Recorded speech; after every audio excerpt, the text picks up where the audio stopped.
Ready to shine inside out? Welcome to Polished Beauty Podcast, where ambition meets empowerment. We talk business, beauty, brain, body.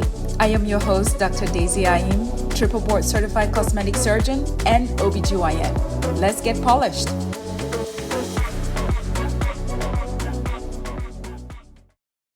Okay, guys, forget the Birkins. Forget it. No more Birkin. We're going to talk about something else, all right? Because for decades, when we think of status, we think about something that we carry. We think about the handbag, the shoes, the car, the house, the watch. All those things we think of as status. But what if I told you that status looks a little bit different? I mean, status is becoming quieter. It's becoming more luxurious. It's not something you just go and purchase and boom, you have it within reach in like nanoseconds. That's not it. That's not it at all. Okay. Today, you can walk into a room with a t-shirt on, some jeans, and if you have good skin, all of a sudden you look wealthy. You look rich. You look well-mannered. There are so many things that just elevate your appearance. It gives you that status without you even trying. All right. And you know what? Your skin is beautiful. Your skin is healthy. Your skin is luminous. I mean, you can name it. All of that is going to be part of your expensive looking status portfolio. The main question I want to ask you is this. Why is it that when you have a beautiful skin, for example, you look more powerful? Like, have you noticed that? When you see someone, you're just like, oh man, you look so beautiful. And you can't quite put your finger to it.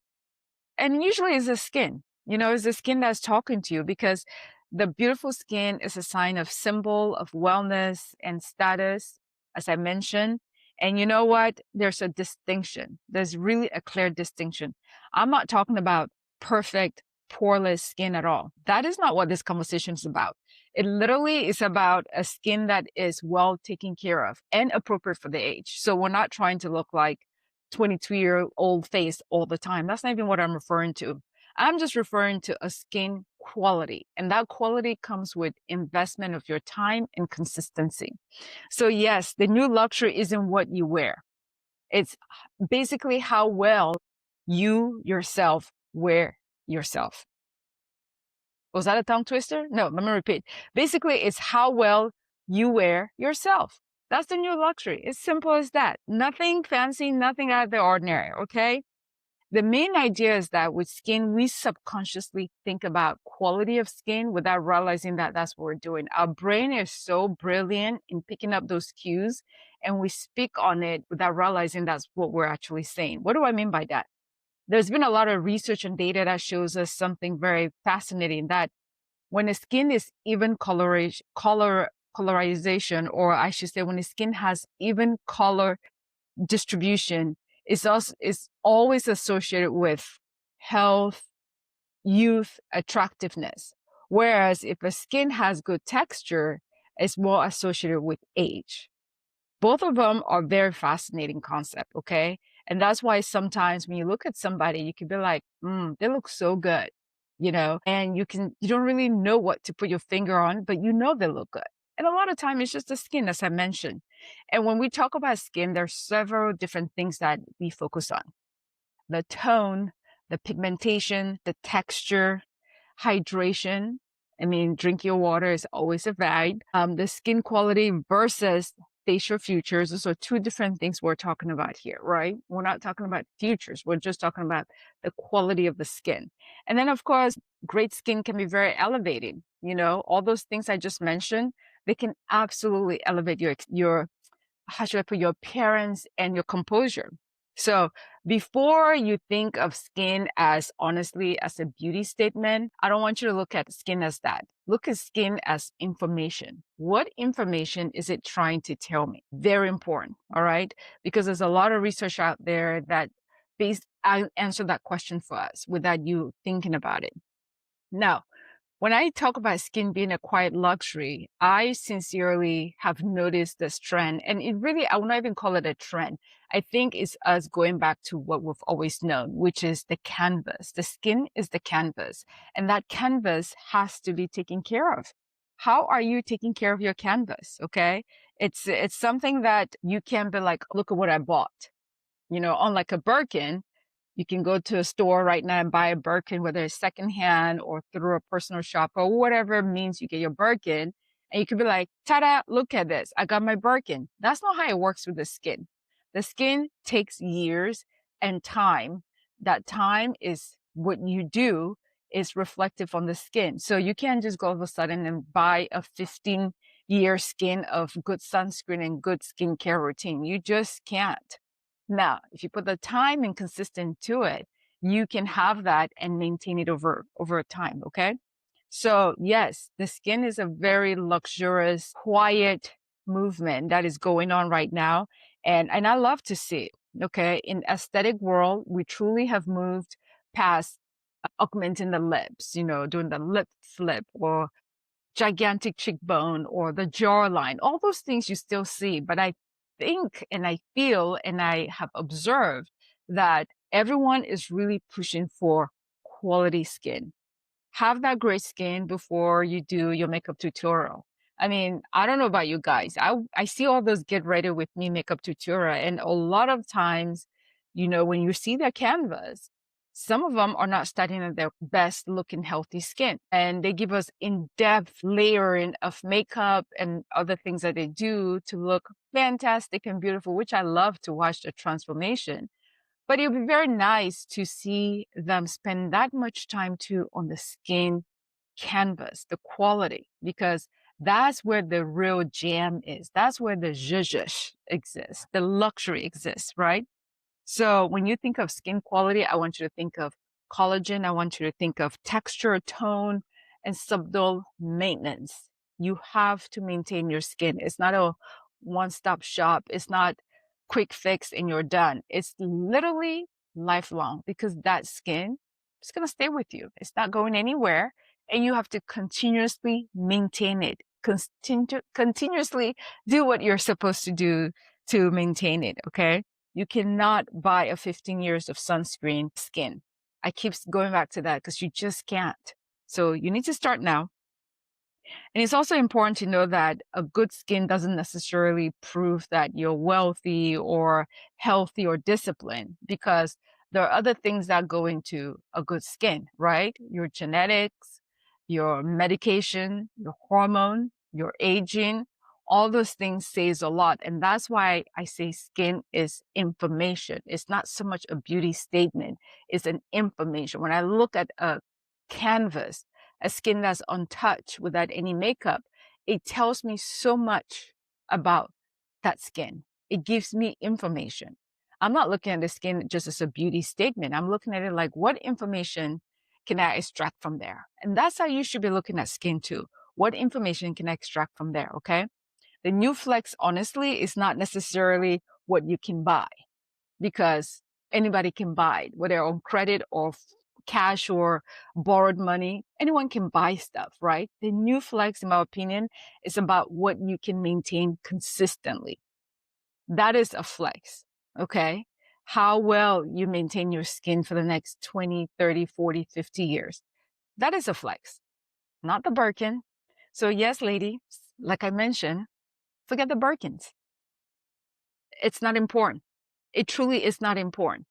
I mean, let me tell you how unimportant that is. I love Rihanna. And I'm sure many of you listening to this also love Rihanna, right? Have you ever seen her carry a Birkin bag? Like, honestly, sincere question. I've never seen her.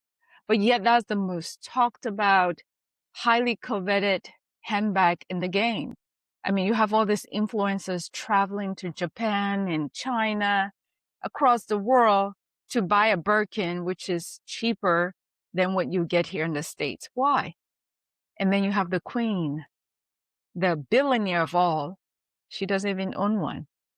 So yeah, let's forget the Birkin, all right. Let's focus on skin quality. I want you to think of it like I'm entering my skin era.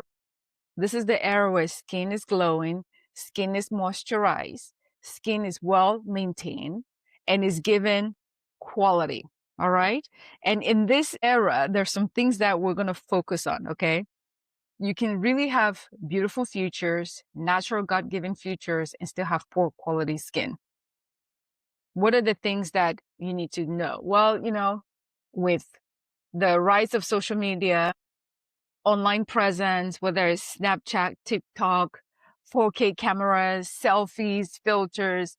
Unfortunately, in my opinion, it is making normal skin look abnormal.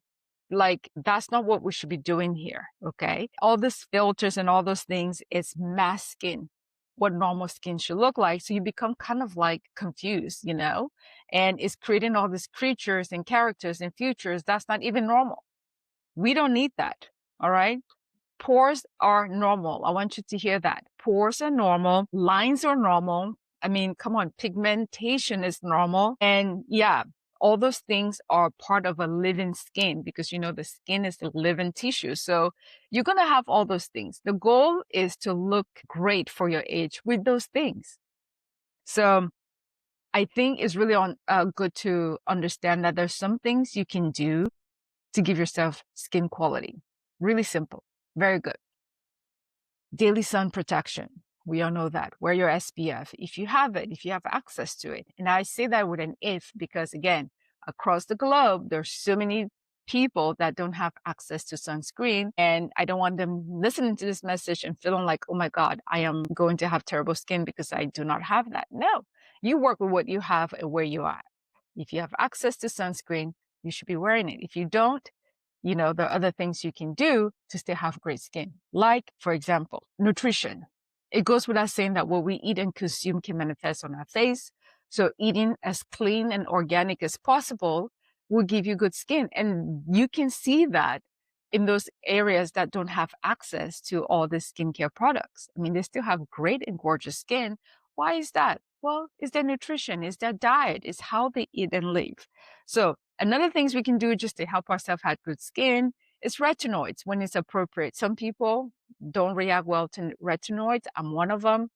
My skin type, if I put retinol on my face, is going to look like I have a measles attack. So I don't do retinoids, even the most less reactive. However, if your skin can tolerate it, use it.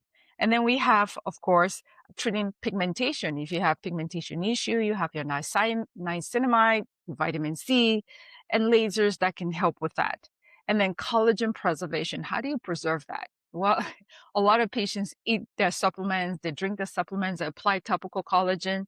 I mean, the technology is there. The results is meh for most of them, but that doesn't mean you should not try. And then, of course, as I mentioned, nutrition, but sleep, avoiding smoking, avoiding stress, and the obvious overall having a good health. Those are things you can do to have good skin. The most important thing is consistency. Anything that you're consistent on and that is health driven, you're going to have the great skin quality. It's my opinion. And, the cosmeceutical industry is very great to sell us this marketing hoax. I mean, a cream that's like $800 and tell you how you're going to have amazing skin and whatnot. And people fall for it.